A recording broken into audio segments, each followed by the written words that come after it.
Right, today we're going to sort out an issue we've had in the last week or so.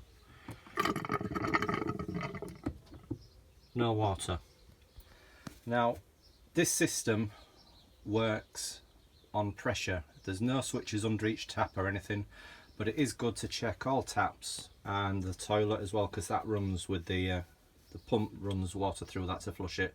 So I checked all taps and worked out that it's more than likely the pump what is at fault. So let's go back under the garage to the side of the garage and I'll show you what we found. Right, I've had a clear out in here. So although it's a big garage, you do tend to put more and more gear in it. And we've got in here a cupboard. By the way, this is on the Mercedes Sprinter Autotrail Cheyenne 696 SE. Now, I dare say a lot of the Autotrails are very similar. So in the garage, you've got a little cupboard all there, and you get to your water boiler there, look. And at the back of there, you see the two wires there. That leads to them two pipes there. Basically, in between those two pipes and joined onto the two wires was the water pump. Now I checked the two wires there to make sure we'd got power, and there was power. So that told me that either the pump was defective or there's a switch on it which senses the pressure. As soon as you turn the tap on, pressure drops, a little diaphragm inside touches a little switch, puts the power on for the pump. Now if that pressure switch is not working, seized or whatever, it's going to fail, the pump's not going to work. So I took the pump off and got a replacement. The pump screws onto those four fixings there. So let's have a go at putting the new pump back on. Right, that's the old pump. You can see it's got a water filter on the end of it. So that just unscrews us that, and it'll screw on to that end there, onto the new one. And both ends, there and there, screw onto the two pipes that are situated in there. And we're going to need to crimp a male on that one, and on there. So as you can see on the old one, that's what we've got. Two male ends, and they just connect up to the two female ends, and we'll have power.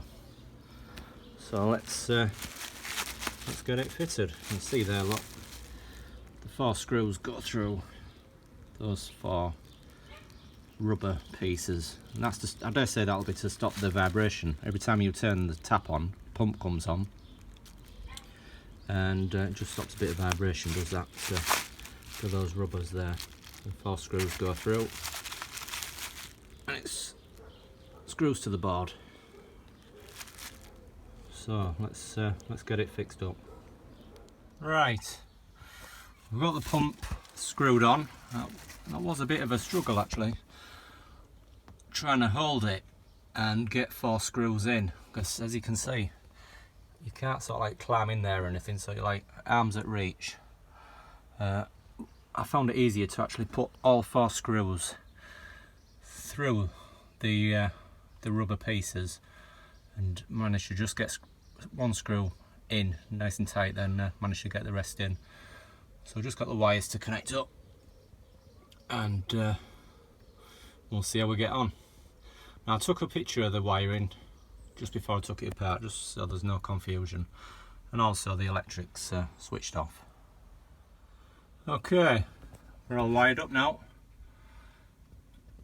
We're going to go to the control panel and switch on and see what we get. We should be fine at that, quite confident. And also if you can just see, I've stuck a lamp up there because obviously it's a dark cupboard hole as this, and yeah, if you make any suggestions to Autotrail, it could at least do with being about that sort of size, this inspection. It won't harm at all, you know, a bigger door on it. It really is awkward to get in there, but with persistence you can do it. Right, let's go and switch on and see what's happening. Right, I'm going to go to the control panel,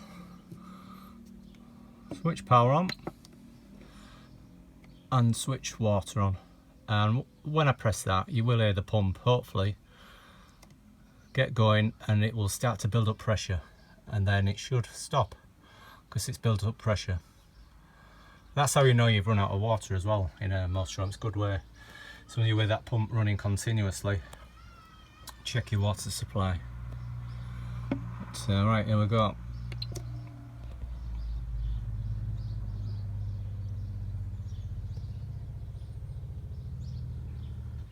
Perfect. I don't know whether that picked up or not, but I could certainly hear it. Pump built the pressure up and then stopped. So we're now going to go to the tap. I'm going to get a bit of spurting, I dare say, as it gets rid of the air. There we go. Let's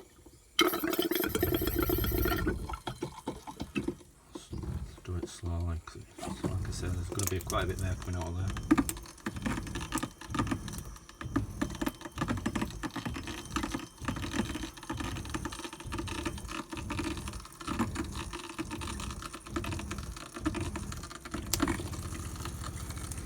Yeah, there we go, there's a bit of airlock just in the system.